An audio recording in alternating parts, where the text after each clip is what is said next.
청해부대 코로나 집단 감염 참사의 실상이 속속 드러나고 있습니다.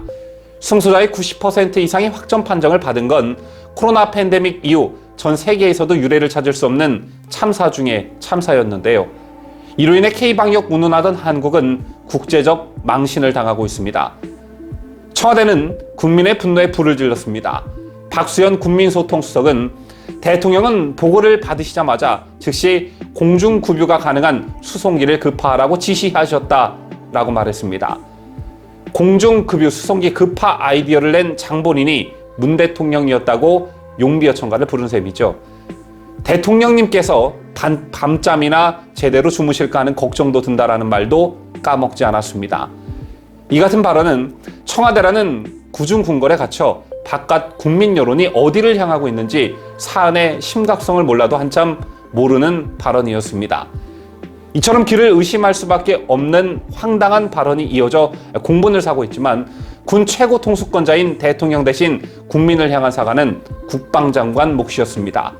이에 대한 비판 여론은 일자 문재인이 마지못해 세심하게 살피지 못해 송구하다는 입장을 발표했었는데요.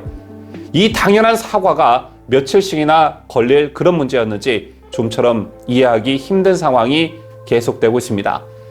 이런 가운데 코로나19에 집단 감염된 청해부대 장병들을 공중급유 수송기로 신속하게 귀국하게 한 것이 문재인의 아이디어라는 청와대의 주장이 거짓말로 드러났습니다. 다시 한번 박수현 국민소통수석의 문제의 발언 보시겠는데요. 청와대 박수현 국민소통수석은 지난 21일 청해부대 코로나 집단 감염 사태에 대해 문 대통령이 보고를 받으시자마자 참모회의에서 바로 누구도 정말 생각하지 못했던 공중급유 수송기를 급파하라고 지시했다며 전원을 안전하게 후송시킬 수 있는 대책을 빨리 시행하라고 직접 지시한 것도 문 대통령이라고 말했습니다. 당시 이 같은 발언이 알려지자 어이없다는 반응들이 줄을 이었는데요. 청해부대원을 신속히 귀국시키는 방법이 비행기 수송 말고 다른 방법이 있느냐는 것입니다. 그런데 이게 무슨 굉장히 특별한 아이디어인 양 얼굴색 하나 바뀌지 않고 말하는 청와대 국민소통수석의 모습에 국민 모두가 경악하지 않을 수 없었는데요. 그런데 이게 거짓말로 드러난 것입니다. 그 누구도 생각하지 못한 공중급유기 수송 아이디어는 이미 지난 6월 합동참모본부가 작성한 우발 계획에 명시돼 있었습니다.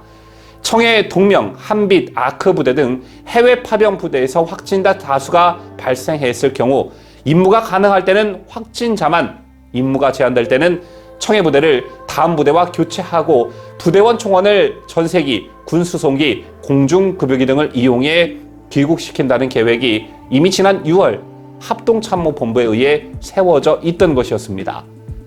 만약 청와대가 이를 몰랐다면 문재인이 국군 통수권자 자격이 없는 것이고 알고도 박수석이 공중급유 수송기 급파 아이디어가 누구도 생각하지 못한 문 대통령만 생각해낸 것이라고 했다면 이는 국민을 기망한 희대의 사기극을 벌인 것입니다.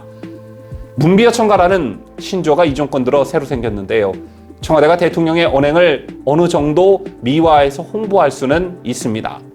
그렇다고 해도 코로나에 집단 감염된 청해 부대원들이 비상 귀국하게 된 것이 누구도 생각하지 못한 수송기 파견을 대통령이 지시한 덕분이라고 포장한 대목은 정말이지 이해하기 힘든데요.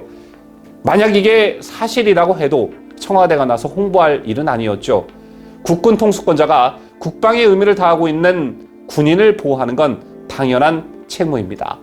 교사가 학생을 가르치고 경찰이 도둑을 잡고 우체부가 편지를 배달하는 것을 홍보하지 않듯 당연한 책무를, 그것도 사실관계 어긋난 내용을 가지고 문비어천가를 부르고 있으니 정말 국민 알기를 뭘로 하는지 부끄러움을 좀 아는 정권이 되기를 바랄 뿐입니다. 이상으로 저는 자유대한민국을 수호하는 뉴스데일리 베스트 민앵커였습니다.